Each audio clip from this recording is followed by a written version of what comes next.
கடகராசி அன்பர்களுக்கு இந்த தை மாதம் அருமையான ஒரு மாதமாக இருக்குது. இந்த மாதத்தில் பார்த்திங்கன்னா உங்களுடைய ராசின்னு சொல்லக்கூடிய சந்திர பகவான் ஆரம்ப தொடக்கத்திலே கேட்டையில் நிற்கிறார். அதே போல் உங்கள் ராசி 7ல் பார்த்திங்கன்னா சூரியன் செவ்வாய் உச்சம் பெற்று சுக்கிரன் புதனோடு அமர்ந்திருக்கார். எல்லோரும் பார்த்திங்கன்னா அந்த உத்திராடம் திருவோணம் அவிட்டம் இந்த நட்சத்திர சாரத்தில் போவாங்க இந்த ஒரு மாத காலம்.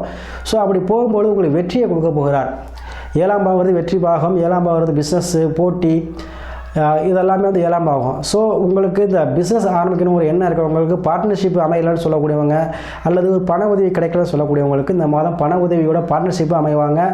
பெண்கள் அதிகம் ஹெல்ப் பண்ணுவாங்க. அரசு சம்மந்தப்பட்ட விஷயத்தில் அரசு டெண்டர் கிடைக்கக்கூடியவங்களுக்கு அரசு சம்மந்தப்பட்ட இதில் அனுகூலமாக கிடைக்கும். அதே போல் இடம் சம்மந்தப்பட்ட பிரச்சனை ரியல் எஸ்டேட் பண்ணவங்களாம் சூப்பர் மாதமாக இருக்குங்க. முக்கியமாக திருமணம் சார்ந்த விஷயம் கண்டிப்பாக அந்த மாதம் முடிஞ்சிடும். குழந்தை பாக்கியம் எல்லாரும் கண்டிப்பாக குழந்தை பாக்கியம் கிடைக்கும். ஸோ இந்த மாதம் உங்களுக்கு வெற்றி மாதமாக அமையும். உங்களுடைய வெற்றி கண்டிப்பாக யாருமே வந்து இது பண்ண முடியாது.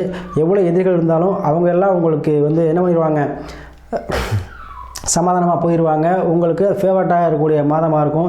எதிர்த்தவங்களே உங்களை வந்து வாழ்த்துற அளவுக்கு தலைநிமிர்ந்து நடக்கக்கூடிய மாதமாக இந்த மாதம் அமையும். அதே போல் 7ஆம் பாகங்கிறது உங்களுக்கு வெற்றி பாகம், அதை அபிதி பாக்கிய சார்ந்த அமைந்ததுனால பாக்கியமும் சேர்ந்து உங்களுக்கு கிடைக்க போதுங்க. ஸோ வெற்றி ப்ளஸ் பாக்கியம் கலந்த மாதமாக இந்த கடகராசிக்கு தை மாதம் அமையும். ஸோ அருகில் இருக்கக்கூடிய தை மாதம் பூச நட்சத்திர அன்னைக்கு முருக வழிபாடு செய்வது இன்னும் மேலும் உங்களுக்கு வெற்றியை தரும். கண்டிப்பாக செய்யுங்க.